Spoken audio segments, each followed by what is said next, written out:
Good afternoon, everyone.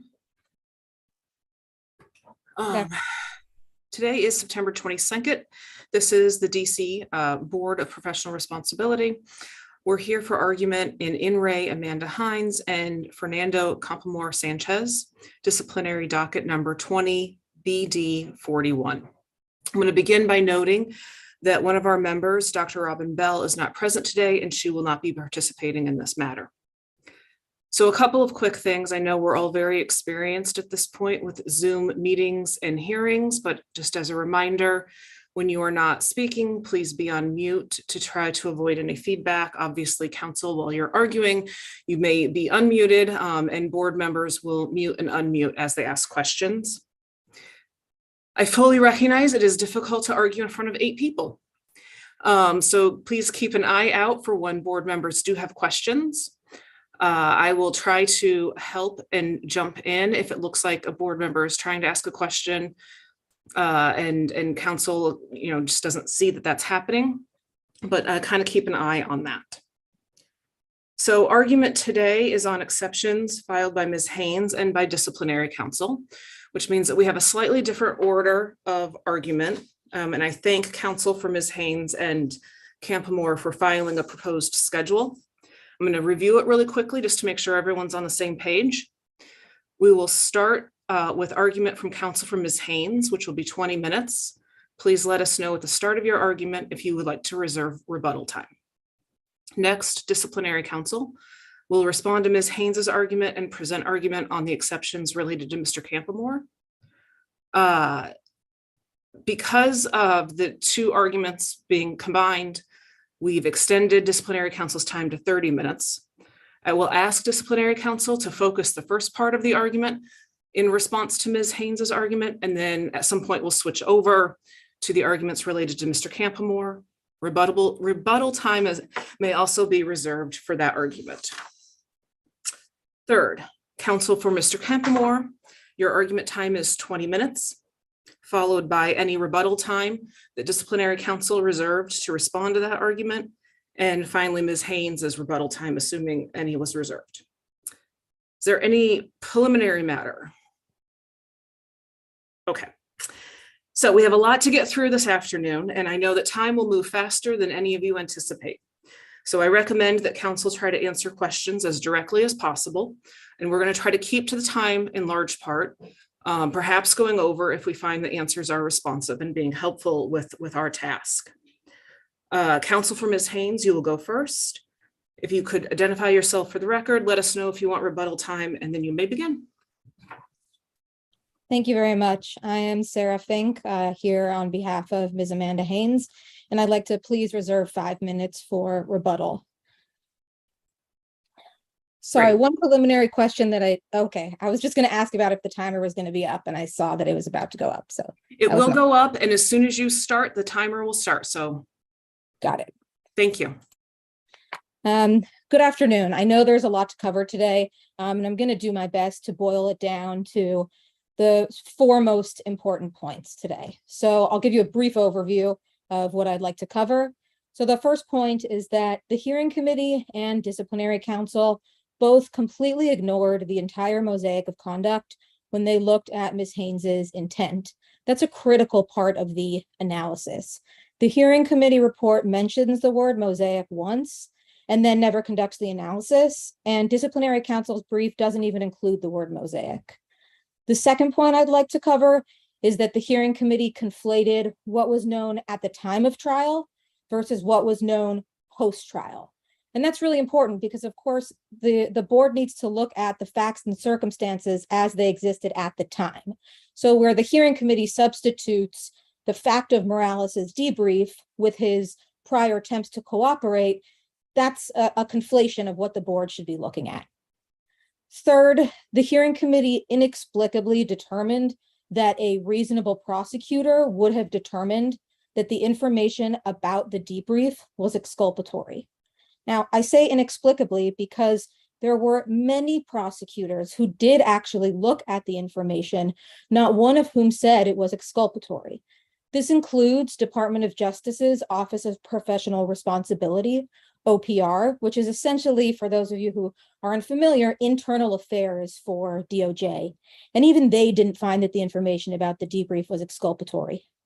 And finally, I'll just touch on how disciplinary counsel really ignores the realities of prosecuting homicide cases in DC Superior Court when it says, well, they could have avoided this by just disclosing and essentially advocating for open file discovery. So starting with the entire mosaic of conduct, the hearing committee in its factual findings, factual findings 42 and 43, says that to, quote, test the information from Mr. Morales, Ms. Haynes simply asked him about it. That's just wrong. And the facts that the hearing committee came to ignores so much of the mosaic of conduct of how Ms. Haynes approached this case. To give some context, this was a case with unprecedented amount of discovery, over 20,000 pages. And yes, Mr. Walker. So isn't it the case here that Ms. Haynes,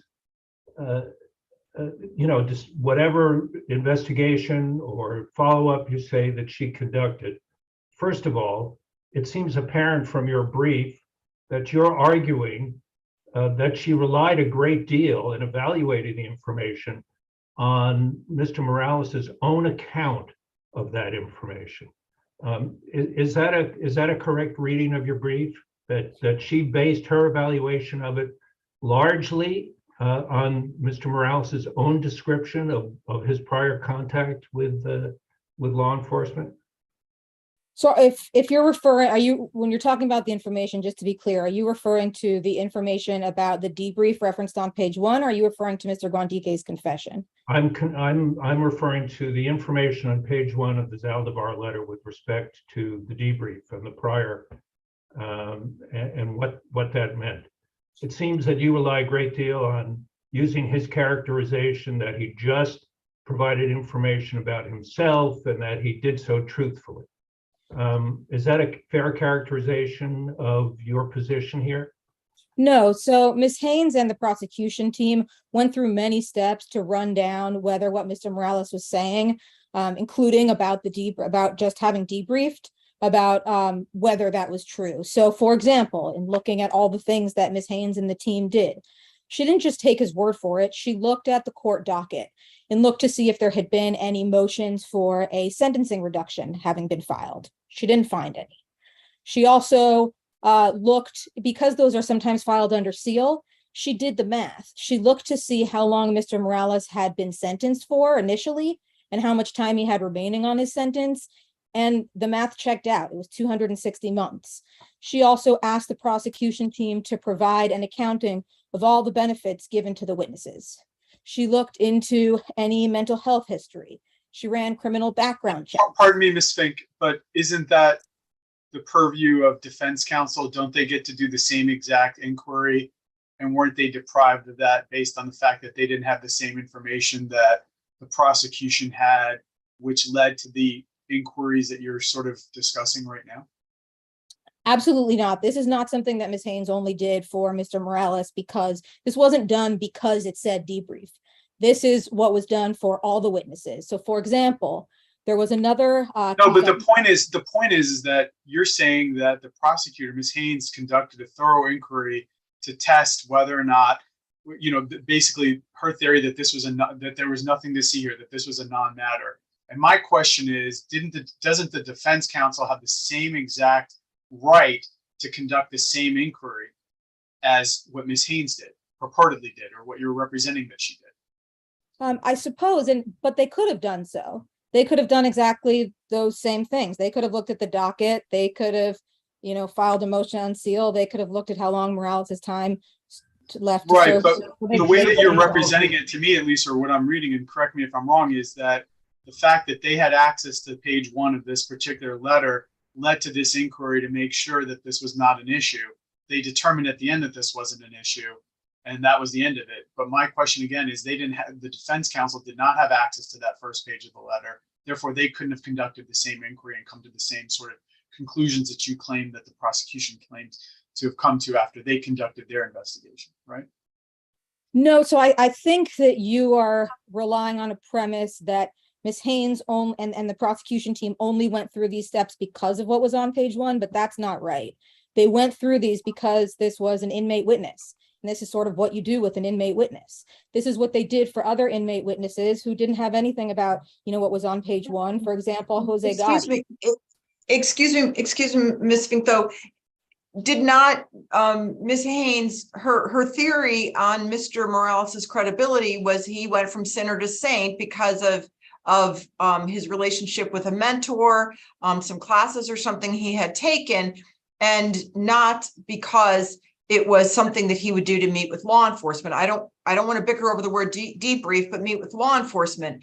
And to that end, if her theory was saint to sinner or sinner to saint, I'm sorry, why was that not explored before the grand jury about other times he may have met with law enforcement to discuss criminal activity? If she was testing credibility, it seems that should have been a great place to do. Well, first, Ms. Haynes wasn't in the grand jury. Ms. Haynes was out of town during the grand jury testimony, and Mr. Campbell-Moore did that. So to the extent there are questions about what was asked in that, I would propose that you Let me rephrase that then. Would not Ms. Haynes have worked with her co-counsel to prepare how the witness was presented to the grand jury? I'm not sure that she was obligated to prepare for how to present him to the grand jury, but I think what's important is that nothing that he said in the grand jury or at trial or to Ms. Haynes was inconsistent at all with having debriefed before.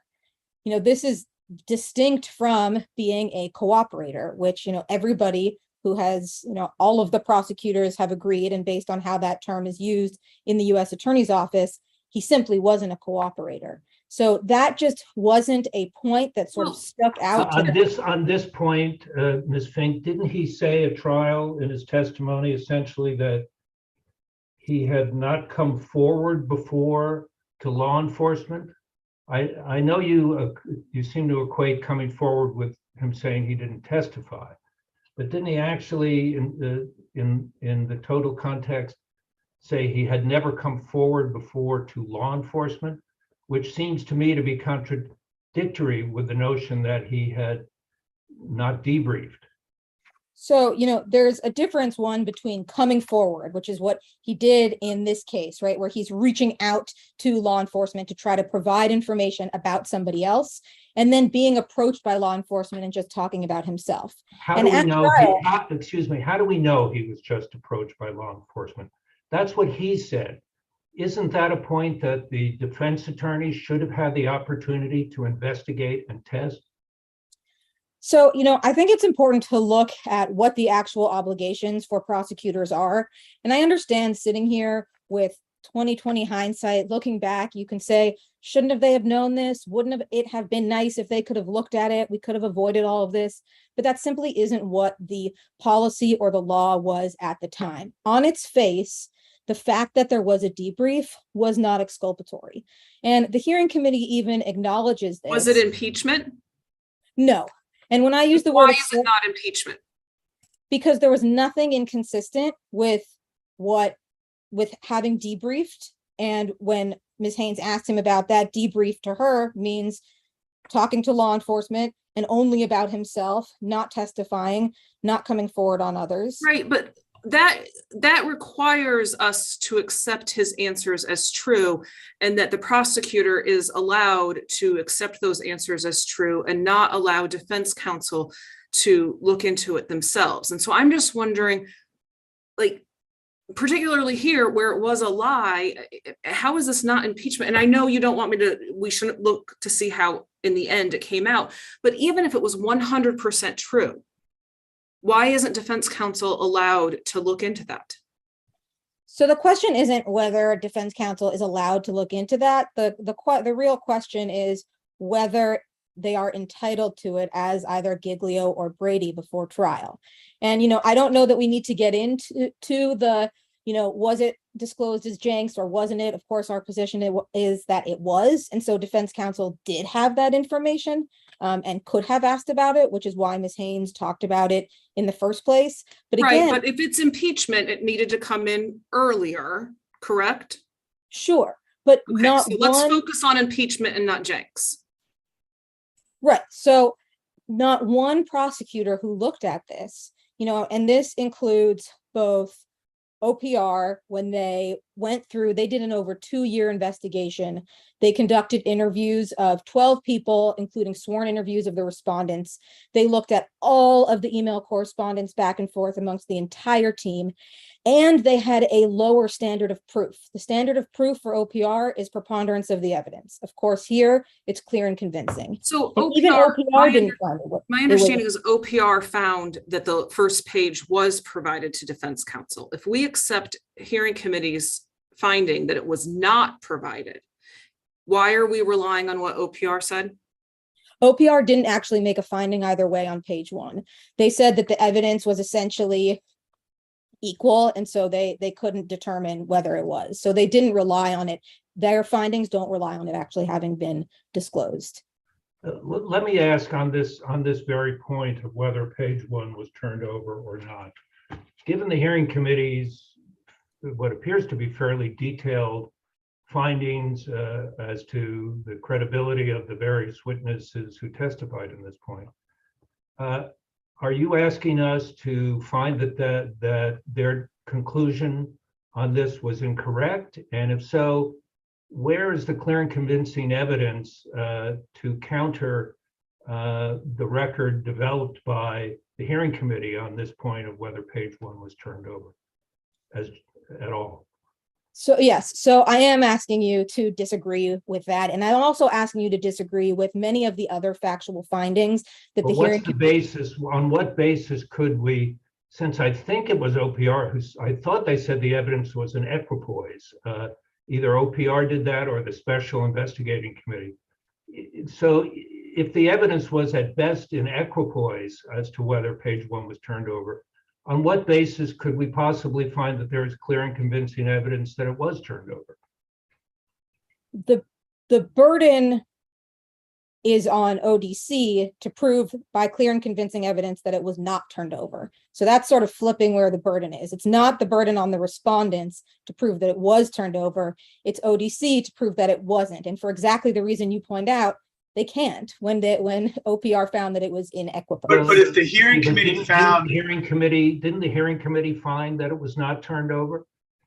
The hearing committee made a factual finding, but it is not based on substantial evidence in the record. That's what your position is. Yes. Can I ask a question, Ms. Fink? I want to understand, are you saying that when Amanda Haynes was going through the record of her evidence with regard to Mr. Morales, she had page 1 of that letter written by Zaldivar, and she had knowledge. So she understood that he had debriefed, or however it was phrased in the letter, with law enforcement about his gang. She also knew that he was giving the explanation that he hadn't come forward before because he'd never done this kind of thing before. Are you saying that she did not see a contradiction in those two things? Yes, that's exactly what I'm saying. Okay, all right. So that's the first question I have. The second question is, when you were describing all of that, checking, how much time he'd served, what was in the record, if he'd been a cooperator before, you are saying that this was the standard background check that would have been done for any incarcerated witness. It was not done to investigate whether there was Brady there in terms of those two statements. Not sure there's anything in the record that sort of draws that fine distinction, but certainly for other witnesses, other inmate witnesses, these similar steps were taken. And when they did find red flags, they were disclosed to PDS. Right. So you're saying that the prosecutor, Ms. Haynes, did not, in her own mind, think there was a contradiction between page 1 of the letter written by the Morales's friend in jail and his representation that he had never done this kind of thing, come forward this way before. You're saying that's her subjective that was her subjective belief? And can you tell us where it is in the record? Did she testify to that? Sure. Yes, she has certainly testified to that, and I don't know that I have the transcript site in front of me, but I'm happy to look for it and provide that to you. But also what I can point to is, and I understand that sort of looking at it from the perspective now, you hear debrief and aren't really sure what that means, but it had a real meaning for prosecutors in the U.S. Attorney's Office. And in Haynes's Exhibit 45, it's an email from her to 2 deputy homicide chiefs. And in there, she is sort of recounting what they had told her in a training session, which is that a debriefing, even with a cooperator that didn't go anywhere, didn't need to be disclosed. Their answer to, does that debrief need to be disclosed, was, why would you? So let me ask you, what is the evidence that the writer of that letter knew how the U.S. Attorney's Office defined the word debrief and was using it consistent with how the U.S. Attorney's Office used it in that training? Because it's a deputy homicide chief in the U.S. Attorney's Office giving the training. Yeah, but why would the person who wrote the letter, another inmate, right? How would he know that what the word debrief means in the U.S. Attorney's Office? Oh, sorry. Now I understand. Okay. So, sure. I mean, Zaldivar probably isn't going to be familiar with how the U.S. Attorney's Office defines it. And that's why Ms. Haynes asked Morales about it. And the hearing committee sort of scolds Ms. Haynes for not asking Zaldivar what he meant by debrief, but she did ask Morales what he meant by debrief. And because, again, we're looking at the subjective, what was going on in Ms. Haynes's mind, this is how she thought of a debrief. And so this is sort of what she interpreted it to be. Two points here, 2 questions. Didn't your client also say during the hearing that it never dawned on her that Morales would be lying about the debriefing? And given that he was a career criminal, how was that a reasonable belief by her? How was that reasonable that it never dawned on a seasoned prosecutor that the person she was relying on for the meaning of debrief might lie about what actually occurred? Yeah, so I know this. How that was reasonable? So I know the citation you're referring to, and it's actually taken out of context, because the way that citation is written, it reads as though, Ms. Haynes kind of came in blank, heard this information from Morales, and it wouldn't have dawned on her that he wasn't telling the truth. But really, the context that quote comes from is after conducting all of the due diligence, after running down, for example, she even, she wanted to run down and test the veracity of the confession itself. After she did that, after she, for example, got all the CNN tapes that had played in the facility where Morales was to make sure he couldn't have gotten the details from there. She also ran down specific points from the confession that only could have been known by the killer and that actually was corroborated by others. It's after doing all of that that she made the comment, "It didn't dawn on me that he'd be lying about a debrief," when, it looked like he was, of all the things to lie about, it didn't dawn on me he'd lie about a debrief when he's giving this detail. Doesn't that get to the lesson of Zanders, and to a point that's been brought up before, that shouldn't it have dawned on her, of putting herself in the shoes of defense counsel and evaluating what he told her from that perspective? Shouldn't it have dawned on her that there might be another meaning to debrief, and that his account of it might not have been, that she shouldn't have taken it as dispositive to her decision as to whether to turn that over? That's a very compound question, but I think you get the gist. I understand. I'll answer it in a compound way, which is a couple of different points. So first, I think it's important to point out that, look, you can find that you think that information was, impeachment and should have been disclosed. But under 3.8e, we're talking about an ethical violation, right? The question is, did Ms. Haynes subjectively think that? No, absolutely not. There's not one email, not one piece of paper in all of the evidence that says that. And 2, would a reasonable prosecutor think that? And no, we can point to all these reasonable prosecutors and not one of them did. So that's the first point. And if I can get to your Let me just go to your other point about her asking the homicide supervisor and him saying, why would we turn that over? Didn't she characterize the evidence as should we turn over evidence of a truthful debriefing where the witness only talked about themselves and not about others? And wasn't that the input on which the supervisor said, no, why would we? No, I believe it was about a cooperator debriefing about information that didn't go anywhere. It wasn't necessarily that it was truthful. And so then you pointed to Xanders, and I'm glad that you brought that up. There's 2 points on Xanders that I wanted to address. So the first one is that, again, Xanders applies to information that is, quote, on its face exculpatory.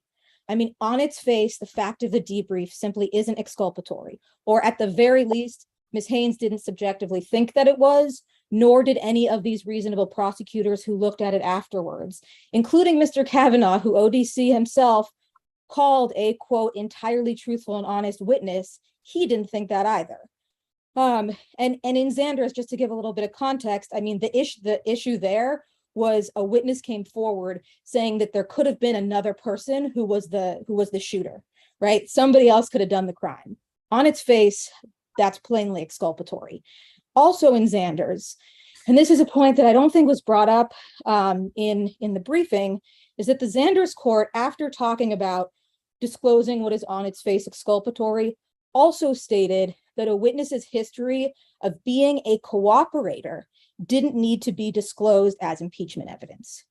So I just want to kind of put Xanders in, provide some context. Well, I'm going to jump in because we're running out of time. Mr. Hora has a question, and then after you answer that, if you can very quickly, 1 more minute, and then we're going to turn to disciplinary counsel.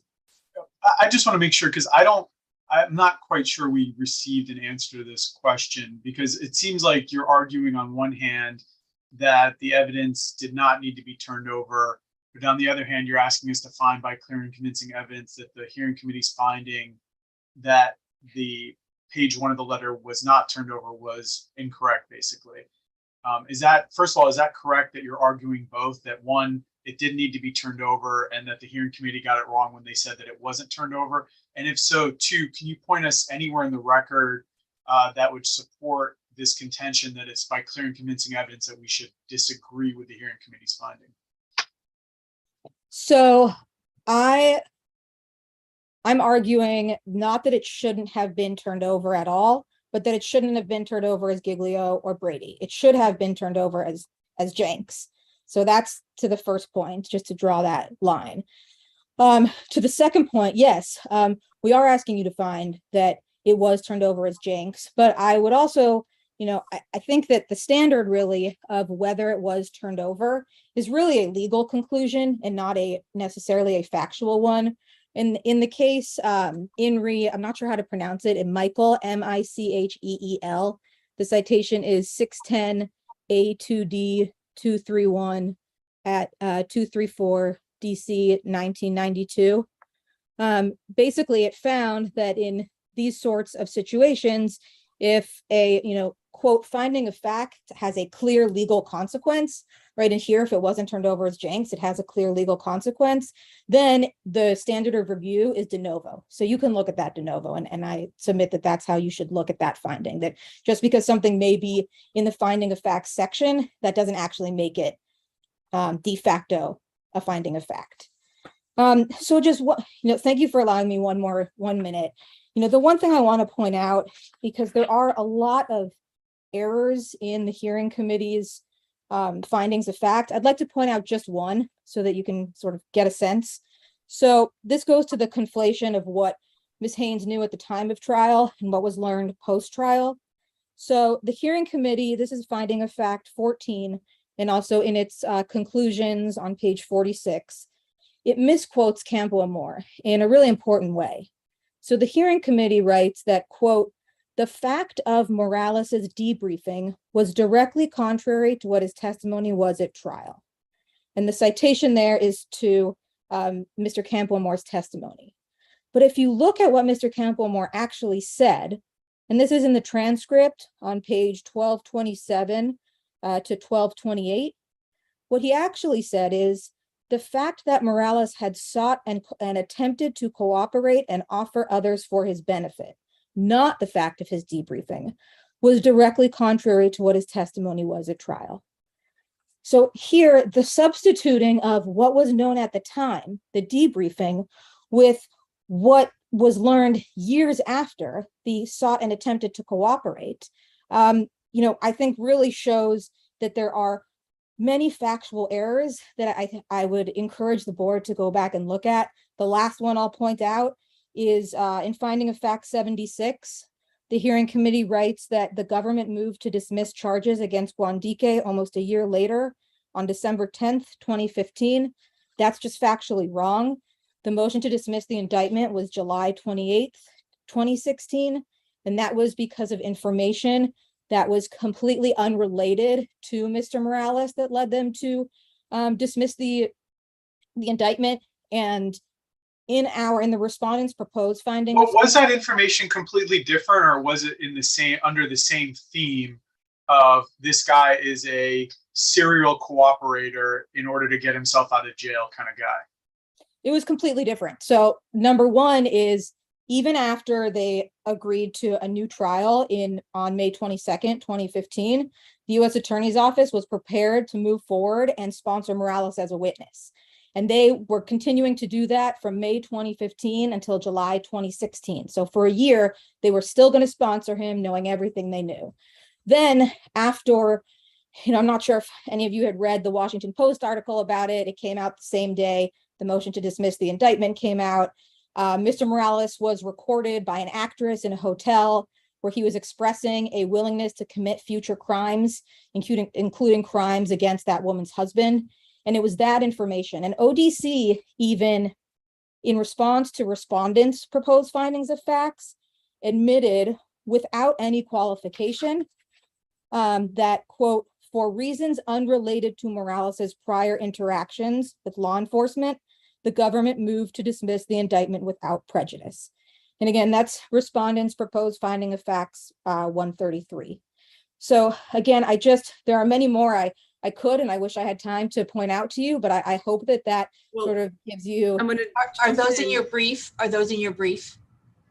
So they are sort of scattered throughout the brief. We didn't do here are all the things that they did wrong, that they got wrong, and here are the correct citations. There sort of wasn't the space for that. If the board would like that, I am happy to provide supplemental briefing that sort of goes through and provides the cites. And I'm happy to do that if it would be useful. I'll defer to the chair. So I don't want to cut off any questions from my colleagues, but we have gone over time. So if there's no further questions at this point, I'm seeing none. We'll turn it over to disciplinary counsel. Ms. Fink, you will get your rebuttal time. Thank you. Thank you.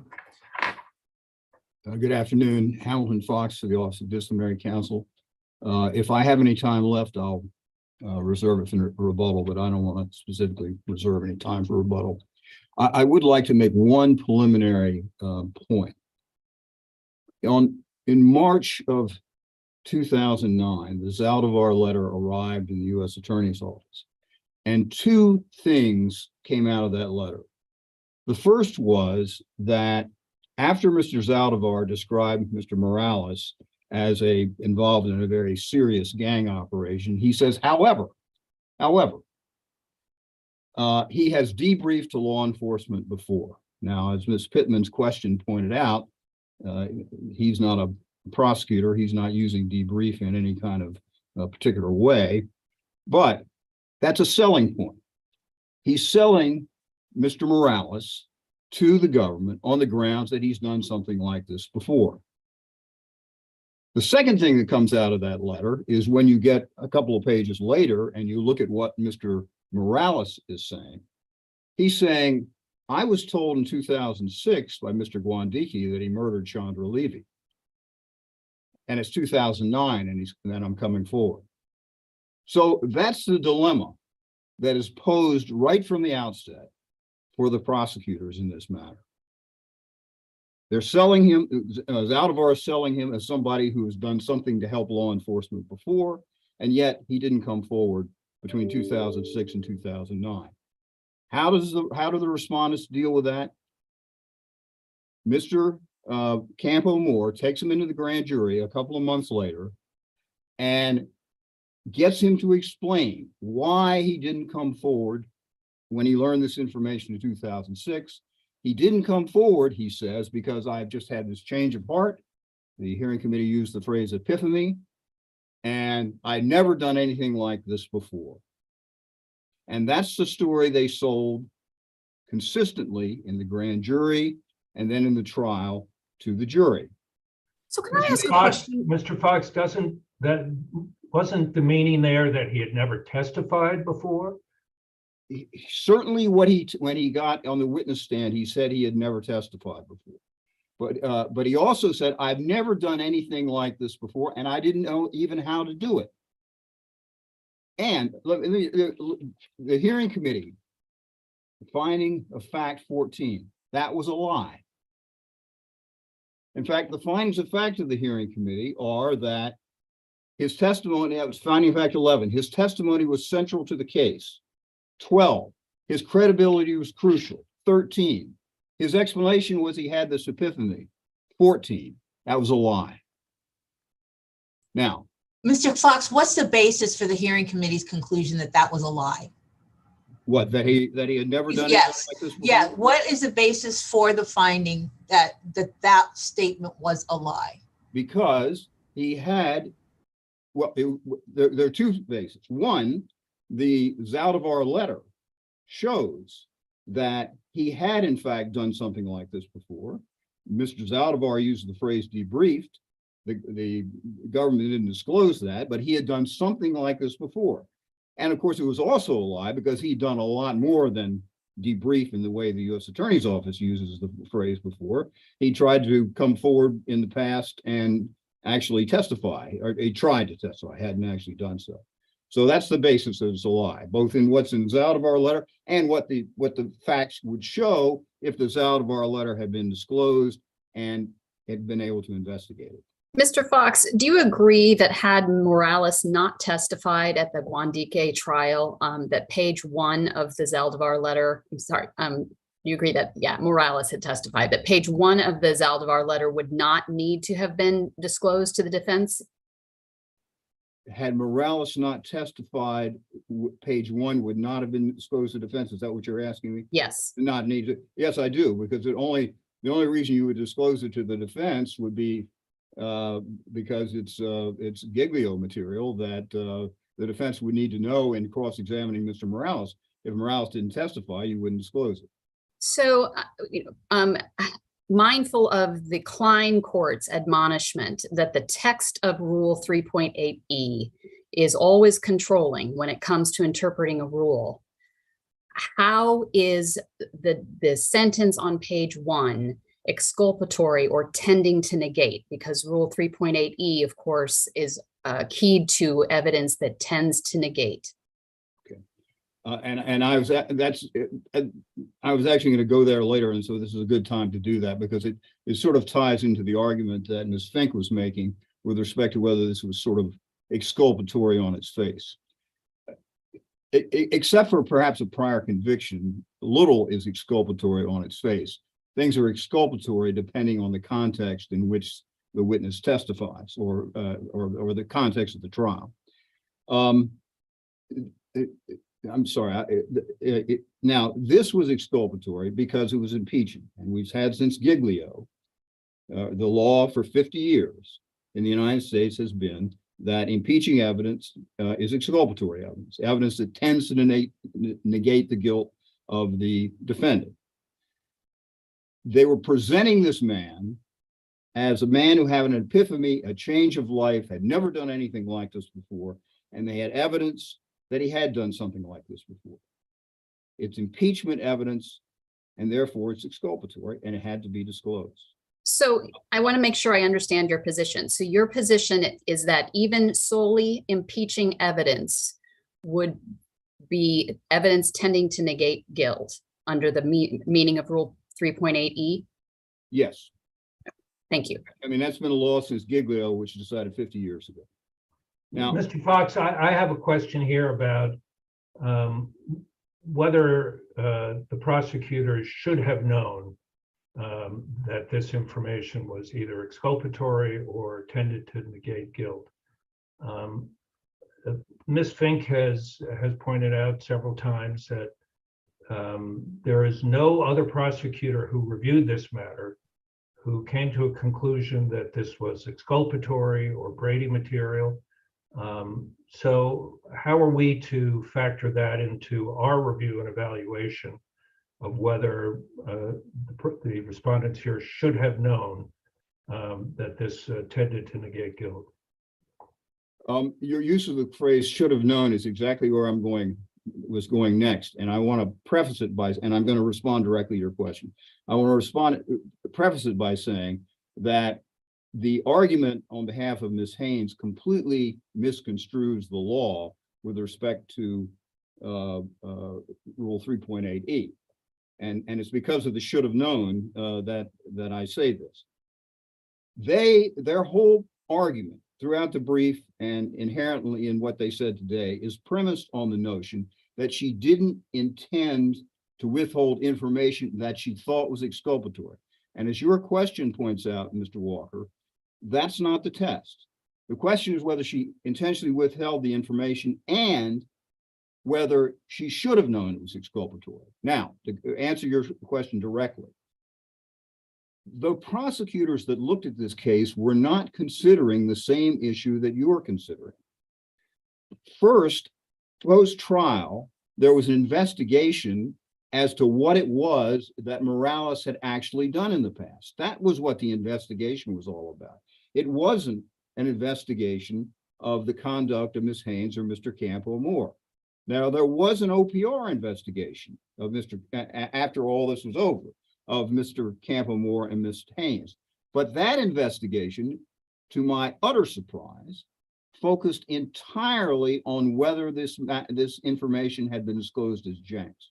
There is no discussion of the Brady material. When I read the report, I was astounded that they missed this. They didn't even consider it. So what you have is some of these people called as witnesses asked, well, do you think this was Brady? And Kavanaugh says, I didn't think it was, or I don't think it was. But there wasn't a big investigation of all this. We're the only people that investigated as to whether there was a Brady-Giglio violation here and whether it was a 3.8E. The OPR investigation was focused solely on the Jenks issue. Now, I want to just reemphasize that one point, that Ms. Haynes's position completely misconstrues what the court said in the Klein case and what the board said just recently in Dobie and Taylor. Mr. Fox, before you go there, can I ask you a question about the Sure. OPR investigation? What standards or what rule violations were they, quote unquote, investigating, and how did those compare with the rule violations that are being lodged here in this case? They weren't. I think I'm right. I'm caveat a little bit. I'm pretty sure I'm right when I'm getting ready to say. They weren't really investigating violations of the rules of professional conduct. There were a number of allegations, but the primary focus is whether the prosecutors lived up to their obligation under the Jenks Act, which is a statute, to turn over the material, the substantially verbatim statements. So I mean, there is a ethical aspect to that, but the focus was really on whether they lived up to their obligation under the Jenks Act. And was that because they dismissed the suggestion that it could be a Brady violation? It wasn't, Sergeant, it really wasn't discussed. It's not in there. I don't know. I mean, there's nothing in the report about it. And it's not a focus of the investigation. Okay. I don't think there's anything more that I want to say about Ms. Haynes's argument, other than to just emphasize the standard. You have to intentionally withhold information. That means you didn't do it by accident. You decided not to turn it over, or you didn't think about turning it over, but you had it. And you have to know, or you should have known, that the information was exculpatory and needed to be turned over.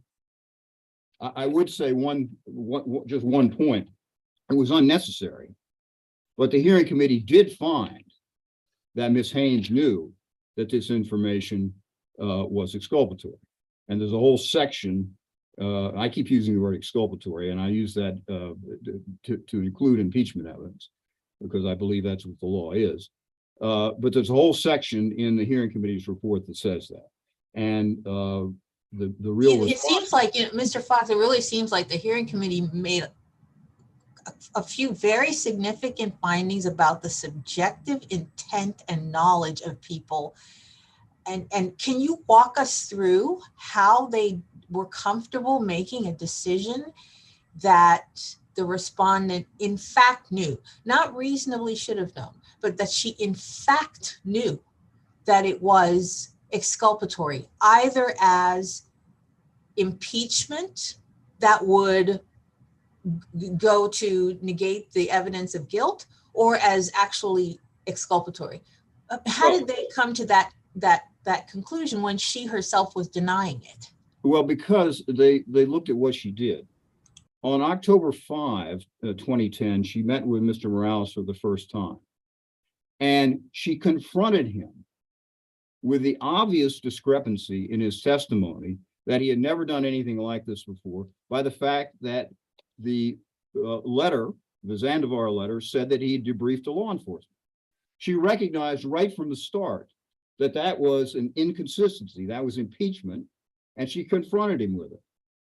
And she testified, and somebody asked a question about this, and I forgot who. She testified later, he satisfied her as to that he only gave information about himself and so forth, and therefore she didn't bother to disclose it. So, but she recognized right from the start that information was impeachable to the way they were presenting this man as a witness. Mr. Fox, can I ask you, and I can't remember in which brief it's written, and so I apologize for that, but my memory is that someone pointed out that Ms. Haynes prepared him for a number of things as a witness. And so I don't like, does just the fact that she addressed a topic mean that it's impeachment and worthy, a negative topic, something that could be sort of seen as maybe that would go to credibility, or just testing out his theory generally? Does every single prep topic then become something that is disclosable to defense? I'm just trying to figure out, I feel like I want to resist doing the 2020 hindsight, right? Like she had it on the paper and now we know, and she should have told. So what else is there that says she knew it was impeachment? It's not that she had it on the paper and therefore she should have disclosed. I certainly agree, and it's in the reply brief, I think, that Ms. Haynes filed is what you're referring to. And I certainly agree, if you look at some of those other things, there are things that you want to talk to the witness about, you get clarified and you don't need to go forward. But what was but what's different about the debriefing is that the reason why you had to confront him about the debriefing was because it was inconsistent with what he was saying. The other things are things that need to be cleared up. But this was an inconsistency in the documentation that she had, which the defense never did see all of, that she needed to clarify. And I don't think that was the sole purpose. I mean, the sole piece of evidence on which the hearing committee relied, but it was her natural and immediate reaction. Ms. Cassie, I'm sorry. Mr. Foxton, if we're to take your argument to its conclusion, then do we not have to conclude that Ms. Haynes intentionally withheld page 1 from the defense, when in fact there's testimony before the hearing committee of a prosecutor recollecting that he actually saw page 1 when he turned the Jenks materials over to the defense? How do we reconcile where I think the logical conclusion of your argument is, if she subjectively knew that this was impeachment that she had to turn over and page 1 is now missing, do we not have to conclude that that was an intentional decision on behalf of Ms. Haynes or others in her office, despite having a prosecutor telling us that he has specific recollection of turning it over? How do we reconcile that? Well, the hearing committee rejected the testimony of the prosecutor who said that he had to that he had a recollection of turning it over. I understand that, Mr. Fox. I guess my question is more than, is not the natural conclusion of your argument that the number one page was not there because of the intentional act of the prosecutors. And if that's the case, what supports that? Well, I believe it was the intentional act for the prosecutors, but we don't have to. And the hearing committee found that Ms. Haynes, they didn't find that it was intentionally withheld. Okay, they said they couldn't go that far. But they did say that she recognized it as that she had a subjective knowledge that this was impeachment material. But you don't have to go there, because I mean, maybe I shouldn't have even made the point, because because it's a point too far. All you need to find is that she should have known, and the fact that she did know is just, I would suggest, icing on that cake. Mr. Fox, if she should have known, and argue, let's hypothetically say they put the Jenks material together. Let's hypothetically believe that the prosecutor who testified was actually telling the truth and his recollection is accurate. He testifies, we had the Jenks, I delivered it to PDS in the hallway, and it's my specific recollection that page 1 is there. So, you know, if that is in fact accurate, how then do we reconcile that with a finding that Ms. Haynes had a subjective belief that this was impeachment, but did not turn over page 1? It seems like we would need stronger evidence than a hearing committee drawing a conclusion that a prosecutor's recollection is of a specific recollection of page 1 is not credible. Well, Ms. Cassidy, In order to find a rule violation. you have, first of all, you don't need that to find the rule violation, but secondly, you have the findings of the hearing committee that the defense lawyers credibly testified that they never received page 1. And there's nothing to contradict that. The only thing that contradicts it is the fellow who passed it off, Kavanaugh, said that he had a recollection that page 1 was there. And the hearing committee pointed out the problems with that information. And I suggest there's information in the record that was not admitted, which establishes that he was wrong. But that if that's an issue, that ought to be admitted. But the hearing committee found positively that it believed the defense lawyers, and they never got it. To that point, Mr. Fox, is it really plausible or believable that 2 attorneys from the Public Defender Service who had received what were clearly only 2 of 3 pages of an exhibit, is it plausible that they would not have objected to the fact that they didn't receive the first page, particularly where, you know, I think there's agreement that these were zealous attorneys, zealous in their duties? Is that really a plausible finding? There are 2 responses to that. The first is that they did say in the course of the trial, when it came up in a different context, that they never received the first page. That's the first point. The second point is that the practice of the respondents was to only produce the pages that were the statements of the witness. And the first page of the Zaldivar letter is not a statement of Mr. Morales. It's a statement of Mr. Zaldivar, but it's not a statement of Mr. Morales. And that's the practice that they followed with other witnesses. And we cited that. I can't give you the page today, but it's in our brief. We cited that. I really would like to turn, if I may, to the arguments with respect to Mr. Campbell Moore. Let me ask you one question first. I'm sorry. But if we were to find a Rule 3.8E violation with respect to Ms. Haynes, but we were to not find that there was the non-disclosure was material to the outcome of the trial, how would that affect our review of the 8.4D charge? Would that preclude a finding on the 8.4D charge? No, because you have to have a wrongful act to trigger 8.4D, and the failure to disclose this would have been wrongful under Giglio, even in any event. So yes, there would be an 8.4D violation. So I have a question that I think is going to cross over both arguments, so maybe it will help you transition. So if I understand it, the hearing committee found that this should have been disclosed prior to the Jenks disclosure, right? So they viewed it as impeachment, I believe. And there was this question of whether or not it would need to be Jenks. And then a question became, so what is the reasonable time frame under the rule in which it could be useful? And I know I'm not quoting the rule exactly right there, and you can correct that in your answer. And if I understand your brief, you take kind of exception to this 2-week period, which comes from a court order, is my understanding.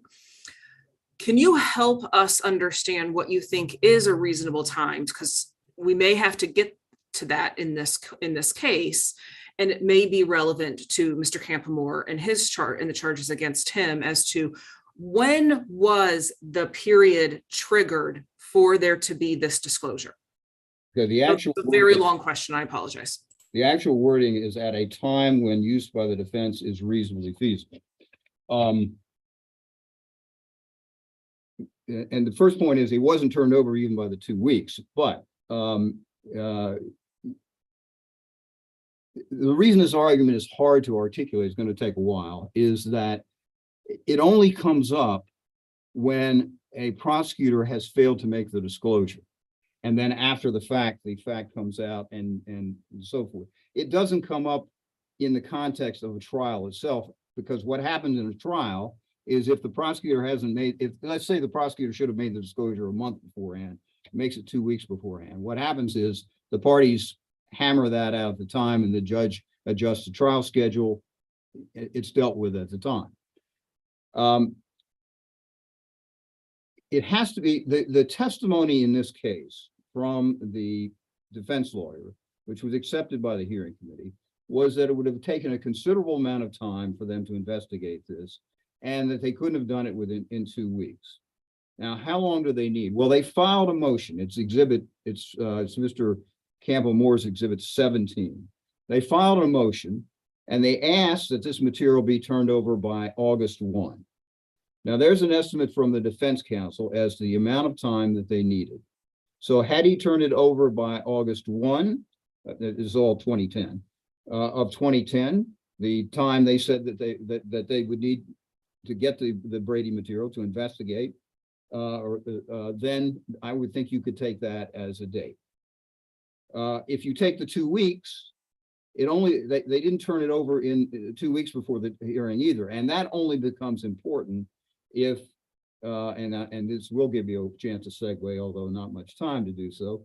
If you take the hearing committee's view that somehow or other the responsibility for disclosure exclusively became Ms. Haynes's responsibility because she finalized the Giglio disclosures. And I think the short response to that is that that's not what Rule 3.8 says. Rule 3.8 says the prosecutor in a criminal case shall not intentionally fail to disclose. It doesn't say the prosecutor who has taken on the responsibility of making the disclosures. It says the prosecutor. Now, why would it be worded that way? It's worded that way because of the importance, the crucial importance of making these kinds of disclosures. I mean, we make these kinds of disclosures to make sure that people are not convicted of criminal cases and lose their liberty through an unfair process. Ultimately, to make sure that innocent people don't go to jail. So, Mr. Fox, are you arguing that every member of a prosecution team, regardless of whether it was in their assigned duty of responsibility, is equally culpable for a Brady violation if it occurs? So if I've been prosecuting homicide cases for 20 years and I've got 2 young AUSAs second and third chairing me, and they've only been in the office for 4 years, and I make a decision not to turn a piece of paper over that they only vaguely even understand what it is, then they are equally culpable for my decision not to turn something over. Well, if they know, I almost said absolutely. I'm saying that. but you qualified it a little bit at the end, and I'm not quite sure I would go that far. They have to know they have to know the existence of the evidence, and they reasonably have to. And if they know the existence of the evidence, and they don't disclose it, they have to. Just to take your example, Ms. Sargent, under Rule 5.2. If I'm using you because you use yourself in the hypothetical, but if the seasoned prosecutor didn't give them a reason why she wasn't going to turn that over, yeah, they would be responsible for doing so. And the reason why it has to extend to everybody who knows about it is because it is so crucial that this evidence be disclosed. I mean, we had a case, we had the case in Baltimore just this week of this guy who was in jail for 23 years. And it turns out that the state's attorney in Maryland had suppressed Brady information. You can't, the risk of non-disclosure is such that every prosecutor has to have that responsibility. Just think about the converse of the situation. Suppose Ms. Haynes had given Mr. Campo-Moore the sole responsibility to make disclosures and hadn't even reviewed them. And what happened. Surely, as the lead prosecutor, you would want to hold her responsible for doing that. Not if she didn't have actual knowledge of his decision and his analysis. Well, no, if she has a responsibility, if she knows about the exculpatory information that tends to negate the guilt, to make sure that the defense has it. And if she does what Mr. Campo-Moore said he did, which closes her eyes to it, doesn't bother to even find out if it's in the letter, yes, I think she would be held responsible. You can't send innocent people to jail because somebody willfully blinds themselves to whether or not a Brady obligation has been complied with. That cannot happen in the United States of America. And Mr. Fox, doesn't the judge's order factor in powerfully here? If it was if this was information covered by the order, if Mr. Campo-Moore viewed it as a prior inconsistent statement, wasn't it appropriate for him to follow the 2-week time frame? At which point it was Ms. Haynes's responsibility. First of all, that 2-week time frame was based on the representation by Ms. Haynes and Mr. Campo-Moore that if they had any Giglio material that needed to be investigated, they would disclose it earlier. And there's no question that this needed to be investigated. So I don't know how much credence you can give to the 2 weeks when they made the representation and didn't live up to their own representation. But even if it only had to be disclosed 2 weeks before, I do not believe that Rule 3.8E or the policies behind it allow a prosecutor to duck his responsibility to disclose information that tends to negate the guilt of the defense by saying, it's not my department. Somebody else took the responsibility for doing that. No, you can say that if you want. But what if affirmatively you've got 2 prosecutors and one of them says, I am going to make the disclosures. And the other one, are you saying he can't rely on that?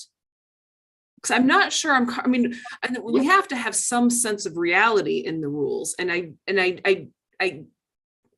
just have a hard time understanding when there's going to be a division of labor, when there's teams, that one lawyer can't rely on another lawyer to do this. I do want to respond to your question, but let me back up and say one thing first. That really isn't the fact here. I mean, he prepared 2 drafts. Both drafts were prepared when he had the responsibility for putting on this witness. Ms. Haynes finalized and didn't make any substantive changes with respect to Mr. Morales. He made a similar disclosure with respect to another witness, which he should have made with respect to Mr. Morales in those drafts. So it wasn't simply that he relied on Ms. Haynes. But if there is, if there is something that needs to be disclosed, and somebody else says, I'm going to make the disclosures, I believe the prosecutor has an obligation to at least ensure that those disclosures were made. That you can't willfully blind yourself, which is what Mr. Morales or Mr. Campbell Moore says he did, by not even reading the letter. He drafted it twice. Ms. Haynes said she put it in file, and he says, I didn't even bother to read it. No, I don't think that that is living up to your obligations under Rule 3.88. I'm out of time. I wanted to address sanction, but I will. Mr. Orr has a question, but aside from that, I'll stop. Yeah, actually, I was going to ask you about sanctions. So I wanted to get your thoughts on, or basically, if you could articulate your position on what the sanction should be in this case, if we agree with the hearing committee. I have taken the position. I have adopted the board's position. Well, I'm being unfair to the board, so I won't do that. I've taken the board's position in the Dobie and Taylor case, which was a 6-month suspension. And I've urged the court, and it's now under advisement of the court, they haven't acted yet, that ought to be the presumptive sanction for any prosecutor who violates Rule 3.88. And I've done that for 2 reasons. The first is because the harm that comes from violating 3.8E is at least equal to, if not greater, the potential harm than any rule violation a lawyer can commit. You can send an innocent person to jail. So so that, and you've got to deter that conduct. It's hard to detect. So why not do it? Well, if you know that there's a serious consequence of doing it, of not disclosing, then there should be a deterrent effect. And that's why I suggested 6 months. And what I say, and I'll close with this, unless there are any other questions, what I say is that in mitigation of the harshness of the sanction is the fact that the prosecutors can avoid it by simply disclosing. I mean, all they had to do was not to try to withhold portions of this letter for whatever games they were playing, strategic games they were playing to make it more difficult for the defense at trial. Give them the entire letter. That's all they had to do, and give it to them in advance so they can use it. That's all they had to do. And you can avoid it easily, but the consequences of not complying with the rule are astronomical. And I think a 6-month presumptive sanction is appropriate. I'm sorry, I do have one other very specific question, Mr. Fox. And this concerns Disciplinary Council's Exhibit 49. Why wasn't the hearing committee correct in excluding that exhibit? And do you think it's fair to have the respondents defend against, it would have been fair to have them defend against new evidence once the hearing had begun? Can you address that exhibit and the exclusion of that exhibit? Sure. When you conduct discovery in a case like this, for me, it's a difficult thing. The complainant was not the defendant of the criminal defendant. And the information that was in the hands of the Public Defender Service is privileged, it's work product. I'm sort of dependent on what I can get. I went and met with them, and I asked for all the information that they had relating to the disclosure or non-disclosure of this document. After Mr. Anderson testified at trial, he started listening to the rest of the hearing, and he remembered an email, and it turned out to be a set of emails that he had not remembered before and had not given to me. And he brought that information to my attention in the middle of the trial. So it was new to me, just as it was to the defense. I think it conclusively establishes that this evidence, that the first page was never produced even as Jenks material. And I think that these hearings ought to be a search for the truth. And that when new evidence like that pops up that I didn't have before, and obviously the respondents didn't have it before, that it ought to be considered. An audit to be considered without giving the respondents a hearing, additional hearing with respect to that exhibit? I mean, can we make a decision? First of all, are you still maintaining that we ought to basically after the fact consider and admit that exhibit?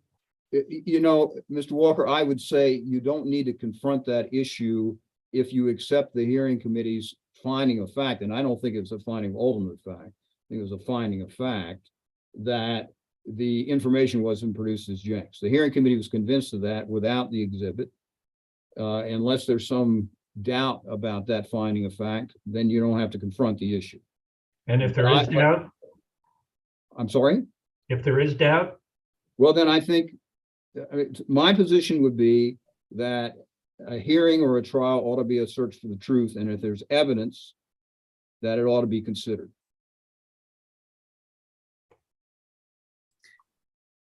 Okay, so seeing no further questions, Mr. Fox, thank you for your argument. I need to, before we begin with our third argument, note that one of our board members, Tom Gilbertson, has to leave at 3:30. It's an unavoidable conflict, and I apologize for not beginning with that with the hearing, but I think maybe I was hopeful we'd be done by 3:30, but our discussion today is fruitful, and so I don't want to cut it off. We do have under board rule 13.6 that absent any objection from respondents, that a board member may continue to participate in the decision, even if he is not present for the oral argument, if he listens to the recording. And so I'm going to ask Ms. Fink and Mr. Lynch, do you have any objections to Mr. Gilbertson participating by watching by video? No objection from me. Okay, you're on mute, but it looks like you said no. Yes, excuse me. No objection. Okay, thank you so much. And so Mr. Gilbertson will may disappear at some point, but that's okay because he will watch the recording. And that said, we are now going to turn to our third argument, which is Mr. Campomore's argument. And Mr. Lynch, if you could introduce yourself and begin your argument, you have 20 minutes. Yes, and may it please the panel. My name is Mark Lynch. I represent Mr. Campomore. I'd also like to note for the record that Mr. Campomore is in attendance on the public link as he would be if he were able to come to court. And also I'm with my co-counsel, Ms. Ray Woods, who conducted a lot of the examinations in the proceedings below.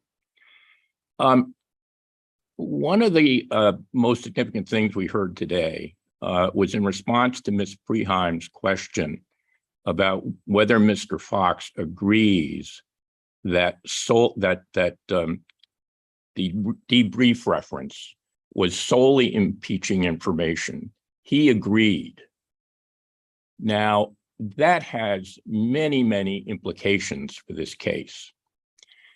First of all, I won't dwell on this for the moment, but first of all, we don't think that any kind of impeaching evidence is within the ambit of Rule 3.8E, because when the language in Rule 3.8 was first made his appearance, as the Court of Appeals said, in the disciplinary scene, it was in the wake of the Brady decision, and Giglio had not yet been decided.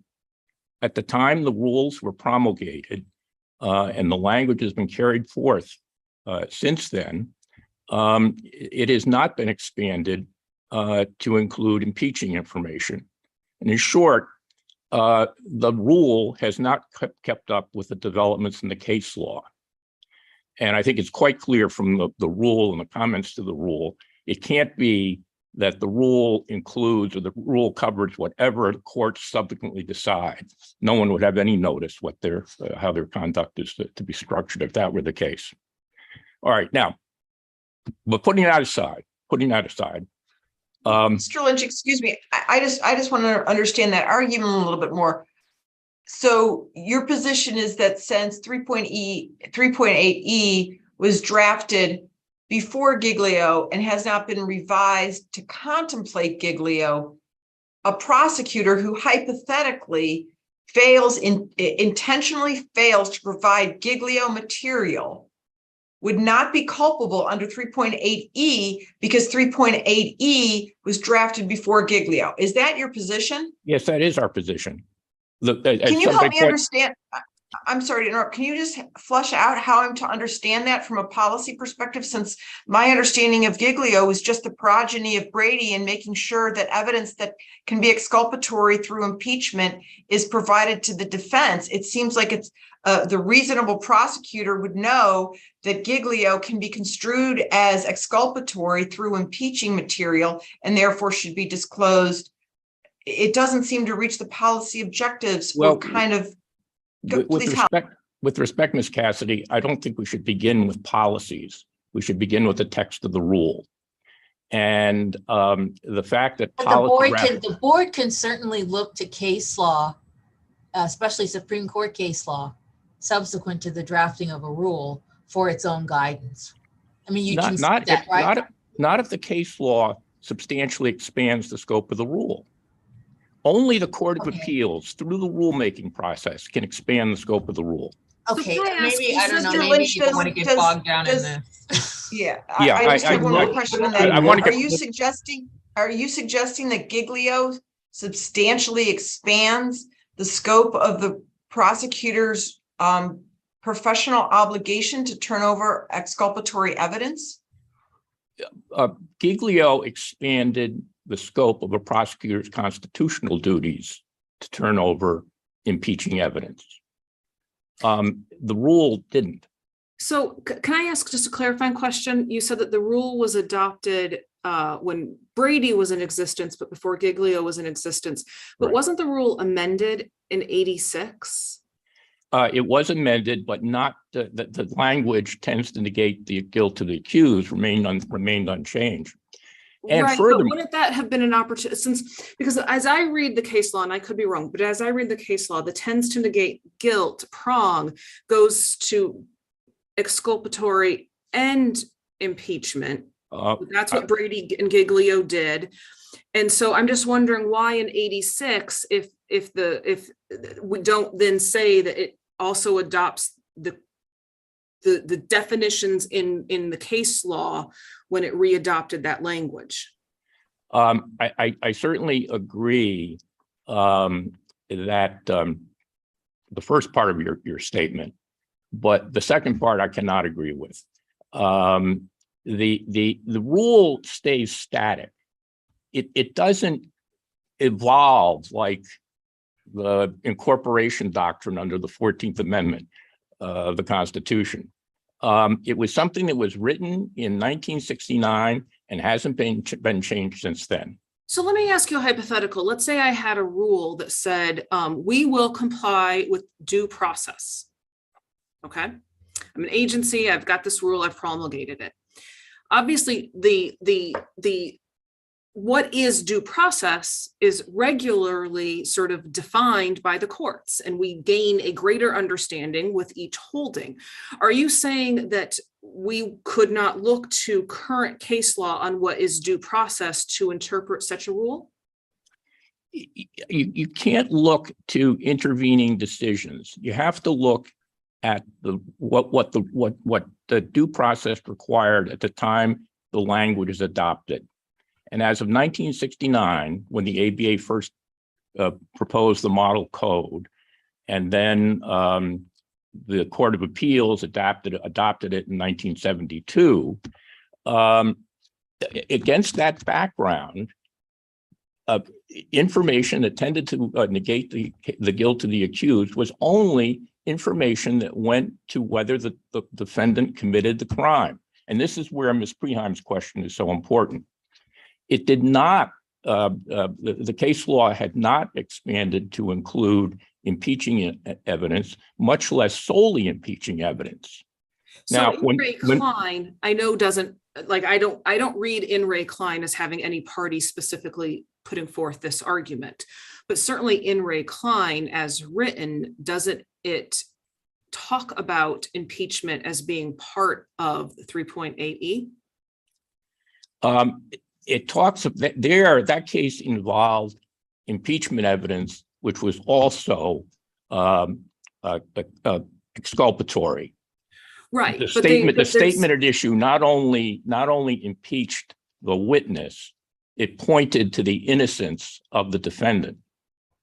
Here, the debrief goes only to the credibility of Mr. Morales, and Mr. Fox agreed that had Morales not testified, there was no obligation to disclose it.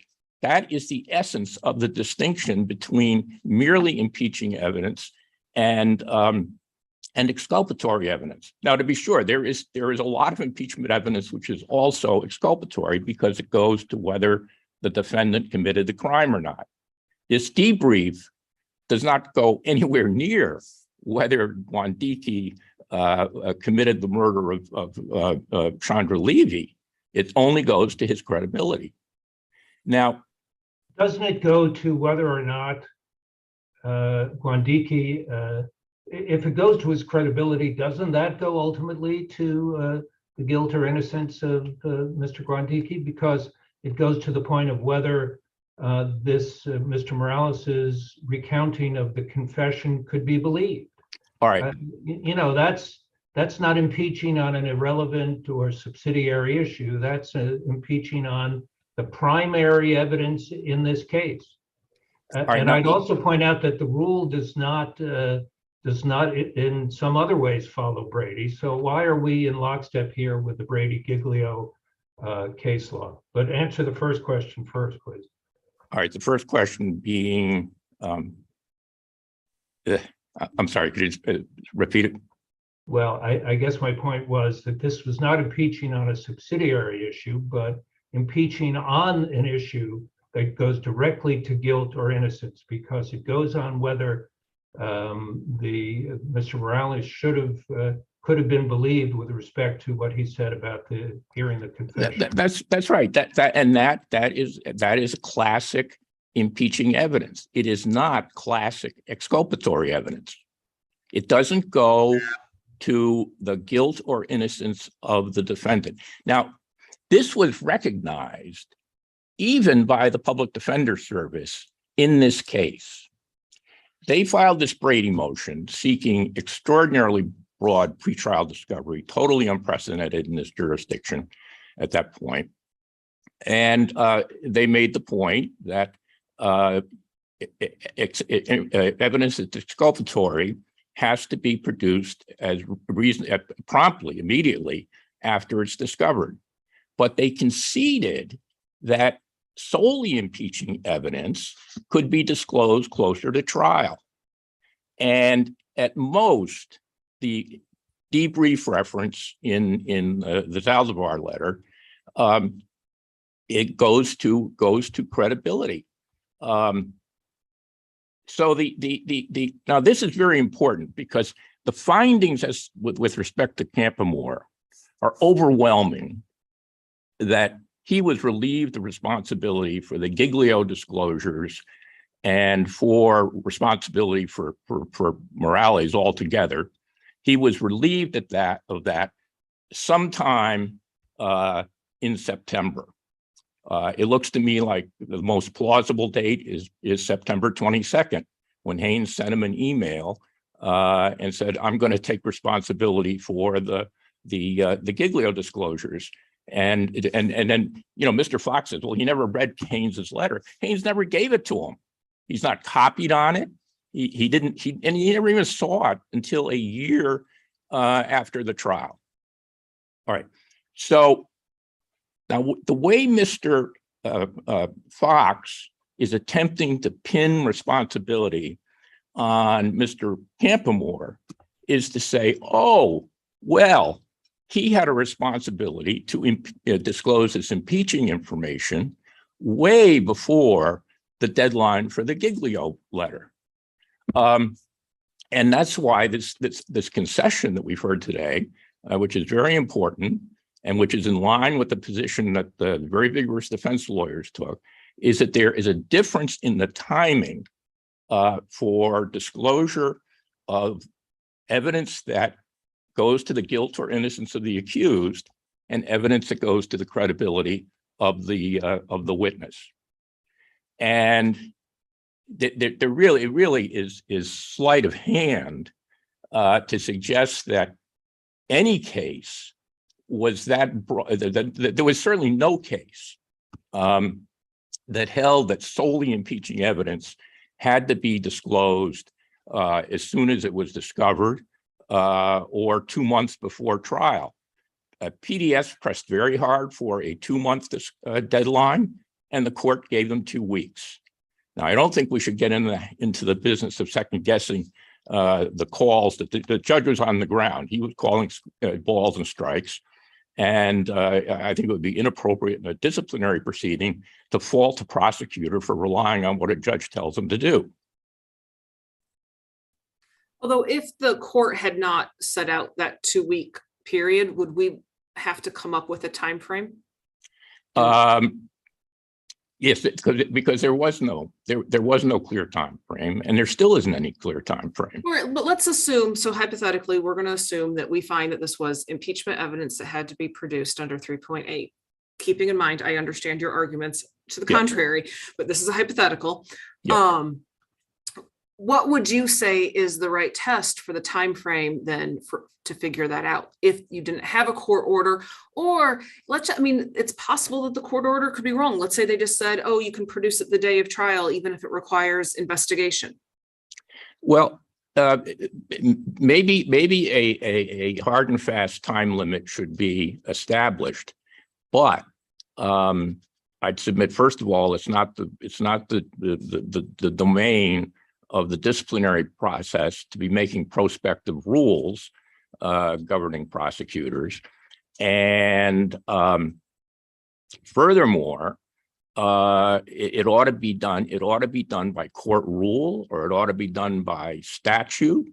There are many ways to do it, but at a minimum, even if it's going to be swept into the ambit of Rule 3.8E, that should be as the result of a rulemaking process and amendment of the rule by the Court of Appeals. The bar has a very elaborate process. We described it in our brief for considering amendments to the rule.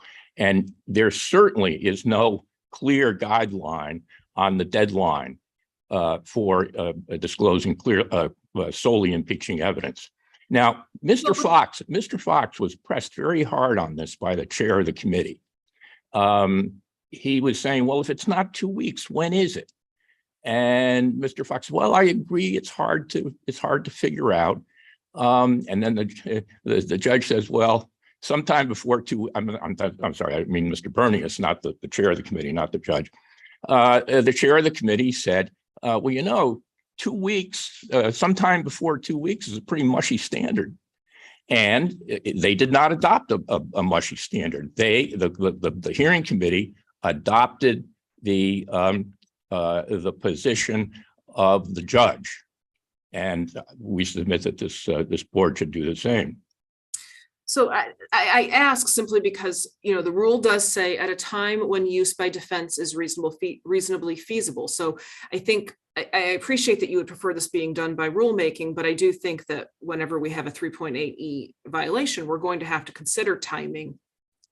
And to the extent that we can offer anything useful to prosecutors to understand what that means. And, here we do have that 2-week order from Judge Fisher, but we may not always have that in the future. And so I was just wondering, what are your thoughts on how do we figure it out? I'm not saying we write in, it's always 2 weeks or it's always 30 days. I think that a lot of this will be case by case, but what would you say would be the right factors to consider? I would, first of all, let me say that if the board does decide to set a specific time for the disclosure of solely impeaching evidence, or a range of times, it should do so only prospectively. In this regard, this case is quite like Klein. When there was a change in the meaning of the rule, the prosecutor, the Court of Appeals in Klein in 2015 said there's no materiality element to a 3.8E violation. There had been a lot of confusion as to whether that was the case before the Klein case. And sure enough, the court did say that's not an element of a 3.8 violation. But the Court of Appeals also said, since we have just made a prospective rule, we're not going to hold this prosecutor culpable for violating it. And that's basic fairness, basic concepts of notice, and the proper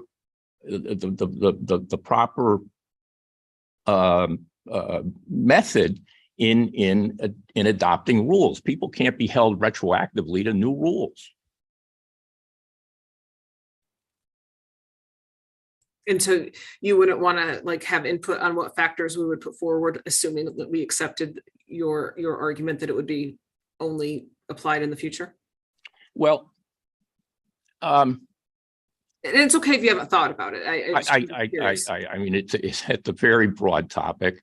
You know, the Department of Justice should be heard on that. The Public Defender's Service should be heard on that. It should be hashed out. And, you know, bear in mind, there has been a debate in this country over the appropriate scope of discovery in criminal cases for at least 50 years, maybe longer. And that debate still hasn't been resolved. Mr. Fox, aligned with the defense bar, wants open file discovery.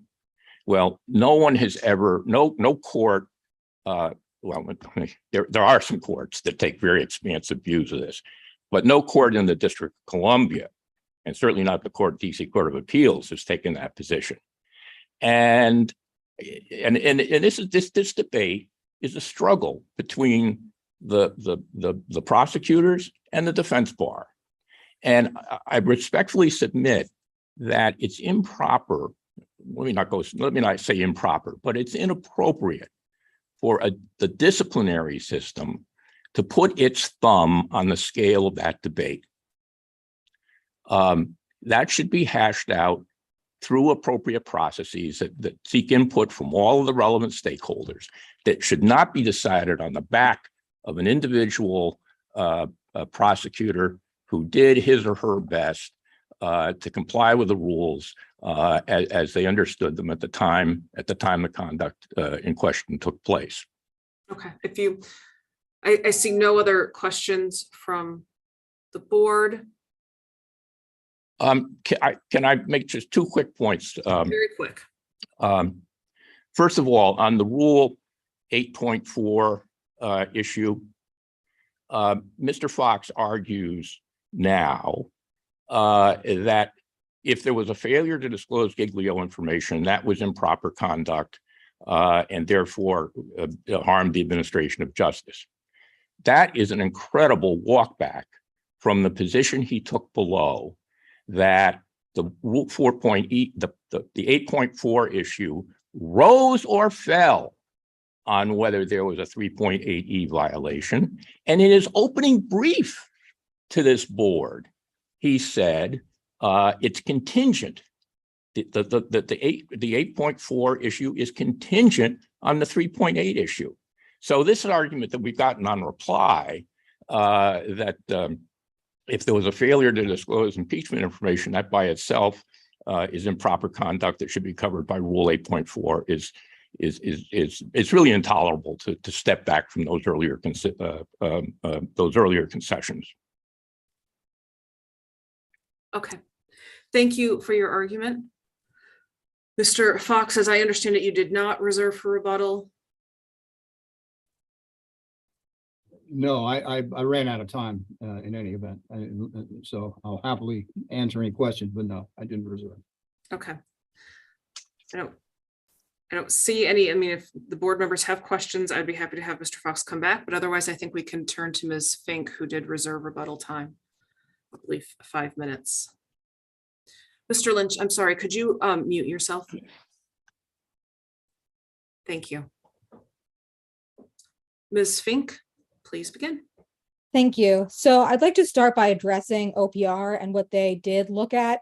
I think disciplinary counsel has mischaracterized it a bit because really the findings, it's hard for ODC to really square those findings with what it's asking for now. So quickly, just to be clear, OPR looked at all of the allegations in PDS's motion for a new trial and in PDS's motion to dismiss.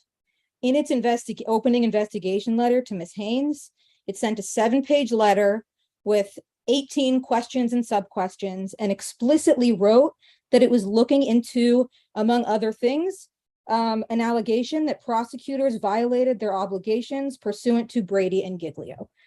So to say that they didn't look at impeachment and exculpatory violations is just plain error. Is the report in the record? Any version of it? It's not in the record because we weren't, for OPR, how OPR deals with things, we weren't allowed to. However, Fernando Campomore's Exhibit 80A is the findings letter. And so in there, you can see some of that information. I also wanted to address disciplinary counsel's suggestion that, well, this is so easy to avoid because prosecutors simply need to disclose, as though we should just have open file discovery and then this would never happen. There are serious witness concerns for prosecuting homicide cases in DC Superior Court. This is not federal court. This is, its own world. But where- Ms. Fink, this whole idea of this disclosing, what I'd like you to do, because I won't make the argument about how, Superior Court is just like 2 blocks from the federal district court. So I don't really know that there's a huge difference in DC between Superior Court and federal court homicides. But could you give us your very best argument for why these circumstances do not support a finding that AUSA Amanda Haynes, former AUSA Amanda Haynes, violated Rule 3.8E?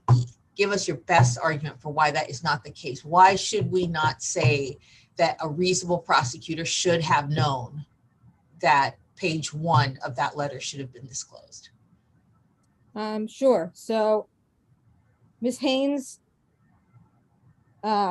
just give me 1 second to think about the best answer, because that's a multi-part question, right? So why she didn't know a reasonable prosecutor and the intentionality piece. So I guess, the biggest argument I can point to is look at her entire mosaic of conduct. Look at how she operated throughout the case. These are not the actions of a prosecutor who's intentionally deciding to withhold information. Also, all of the prosecutors who looked at this, including OPR, which, I've gone over and they had the lower burden of proof, they didn't find that it was impeachment evidence that needed to be turned over as Giglio. So, and then just moving to what disciplinary counsel mentioned about. May I ask a question if you're finished answering Ms. Sargent's question? Sure. Do you endorse Mr. Lynch's reading of the scope of Rule 3.8E? That is, that it doesn't comprehend failure to turn over solely impeaching evidence or impeaching evidence? We adopt that argument, but the way that we're presenting our argument is that even if you don't find that, Ms. Haynes still didn't violate Rule 3.8E. So, another thing I wanted to point out, just sort of to correct the record a bit here, which is really important, is that disciplinary counsel mentioned, quote, Ms. Haynes confronting Mr. Morales. And I think, that comes from finding of fact 38, where the hearing committee writes, with a cite to the transcript, which is Ms. Haynes's testimony, that when he said he had never done anything like that, she confronted him about the fact of his debriefing with the law enforcement gang unit. That is not what Ms. Haynes said. If you go back and look at the record, it is Mr. Fox who first uses the word confronted. And then on the transcript page 1704, Mr. Fox explicitly says to Ms. Haynes, "You didn't like the word confronted," referring to when he used it in the first place. That's not something Ms. Haynes ever said. And disciplinary counsel also pointed to findings of fact 12 and 14 as support for his argument. But why is that an issue in terms of the use of the term confronted? I don't know why you're spending time on that, because if it's just simply that she asked about the debriefing or was confronted the witness about the debriefing? What is the point that we're supposed to glean from that, misuse or alleged misuse of the word confront? Sure. I think the implication there is that when you confront somebody with something, it's because you know that there's, some inconsistency. There's something that they need to be confronted with. Ms. Haynes didn't see this as oh, this is inconsistent, I need to confront you with it. It's well, let me just ask you about it. But you don't dispute that she raised the issue though, right? I don't dispute that she asked him about the debrief, no. Okay, so she raised the issue, which means that it was of significance enough for her to raise the issue. Whether or not she confronted him or raised the issue, I guess I'm not sure what the distinction is. Well, one, I don't know, I wouldn't characterize it as an issue. It's simply a statement. And she also had 31 pages in her outline. So, if you're characterizing it that way, then I guess it's, well, she raised the issues on the 31 pages of her outline with him. And, we're not reading into each one of those points in the outline that there was sort of, something of impeachment value in that just because it was in her outline. So finally, I know my time is up, so I'll just make one final point, which is I would really encourage the board to do two things. One is to seriously scrutinize the findings of fact by the hearing committee. And I am happy if you would like it to provide a chart sort of laying that out. And two, to really look at what 3.8E is designed to do, which is to punish intentional ethical misconduct. This is sort of the worst thing that, a lawyer can be sanctioned for. And when you look at the broad context of this case, of all of the good work that Ms. Haynes did, she was a prosecutor doing the best that she could. We can second guess her decisions today. You can think that it was Yeah, impeachment. but see, Ms. Fink, this is a problem you had when in answering the question I asked you about the best argument for your client. It's not just whether she had an innocent heart. It's whether she reasonably should have known that she should have disclosed this information. This is 3.8E. That's the assessment here. So the question, and you can take one more shot at it if you like, or if you're tired, you don't have to. But what is your argument that